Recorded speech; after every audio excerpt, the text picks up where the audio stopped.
Chan, I can assure you she has not forgotten about you. She actually has been very, very present, but you're not recognizing the signs. And I just sent you a message, but I thought I'd send a video just to help explain it better. So, what I often tell people is if they're not seeing signs or they don't feel them around, to be specific and ask them for a sign and be very specific about what you want. Spirits are very good at manipulating animals. So, for instance, for me, the sign that I knew my brother was near was a cardinal. I had never seen a cardinal, or I should never say never, but I had rarely seen a cardinal like live. And when I asked my brother to come in the form of a cardinal, I saw them every day for 7 years. So I go from not seeing a cardinal to seeing cardinals daily. And I don't mean just, ooh, a flyby cardinal. I mean, when I was walking my dog, a cardinal would perch on a tree and stare at me. Or, it was that evident.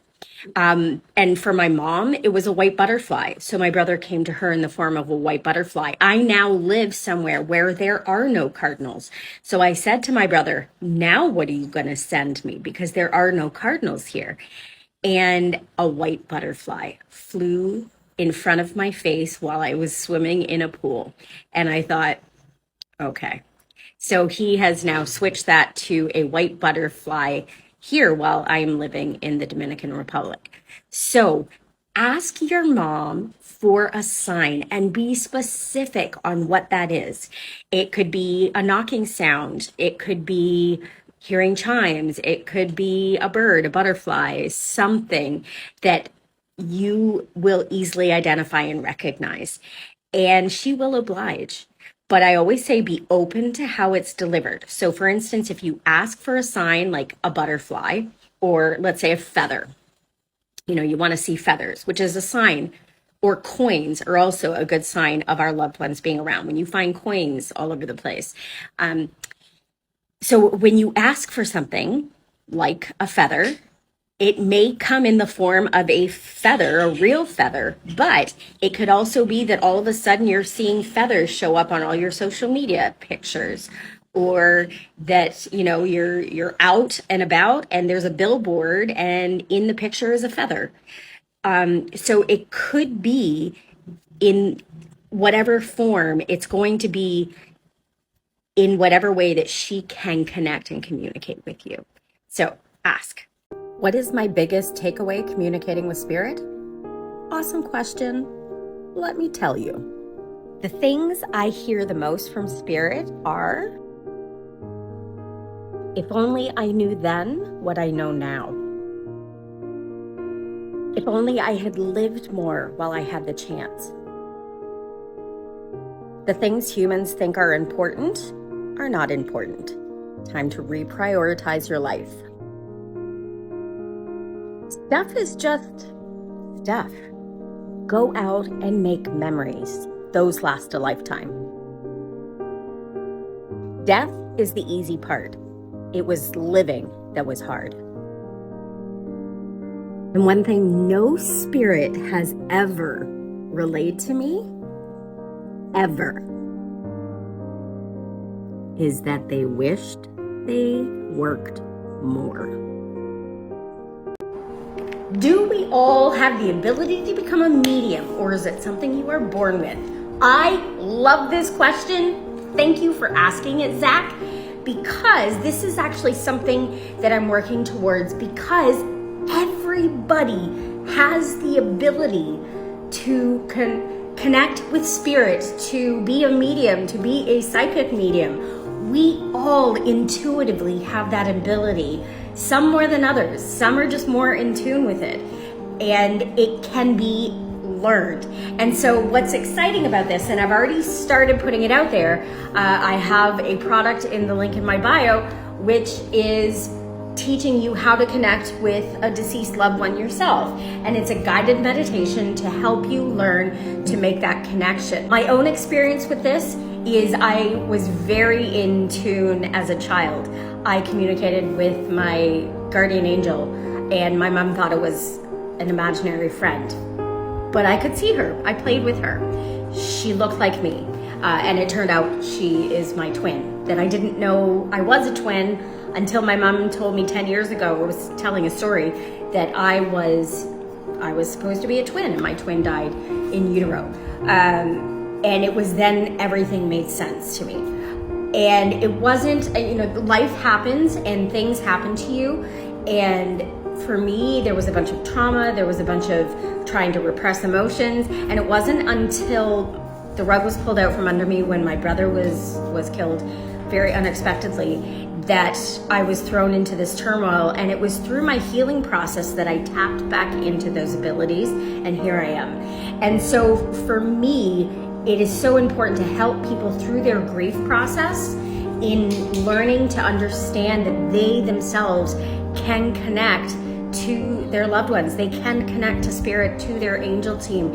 And it is so important that we do. So thank you for asking this question, because I want to shout it from the rooftops. I want everybody to know that this isn't a special gift that I do, that everybody can do it. What's it like being psychic?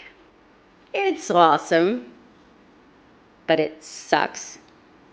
Let me explain. I love being able to help people, and it brings me such joy to relay information that can help people on their life journey. Where it sucks is that it's hard for me to tap into getting that same information for myself. This is mostly because I don't trust the info when it pertains to me, because I think I'm biased and skewing the information that's coming through. So oftentimes intuitives go to others for readings. Where the true joy comes into play is when you can help someone heal or move forward in their grief, or connect them to a deceased loved one, and they can heal and sense their presence without needing me. Or when you can help people make decisions or find answers based on what feels intuitively right for them, rather than making decisions based on social pressure from family or friends. Life gets messy. So I look at it from the perspective that I help people clean up their spiritual houses, which is ironic because I hate cleaning. Like real cleaning, not spiritually cleaning. So weird that I made that reference. And now my angels are laughing at me. Thank you so much for that message. You have no idea how much that means to me. I'm a survivor. I lost my brother to unaliving himself. I'm a PTSD survivor, and I know what it likes to feel incredibly, incredibly alone. And my goal in life is for other people not to feel that. So I want people to know they're never alone. And so thank you for that message, because it means the world to me. So I want to point out this comment because I think there's a lot of us who feel similarly to this comment that was sent to me. Your messages are always clean and relate to what so many are going through yet can't voice. My husband died a few months ago. Since then, I am going to manic attacks of grief. Being alone, I have no one to whom I can voice my feelings. So I know this feeling all too well, and I know that there are many of you out there who are feeling the same. And this is why I do what I do. I want us to connect. I want so desperately for you to know that you are not alone, that we are out there, that there is a community of people that can come together and who can help each other through, because we've been deep in grief and we know what that feeling is like, unfortunately. And unfortunately as well, we go through grief more than once.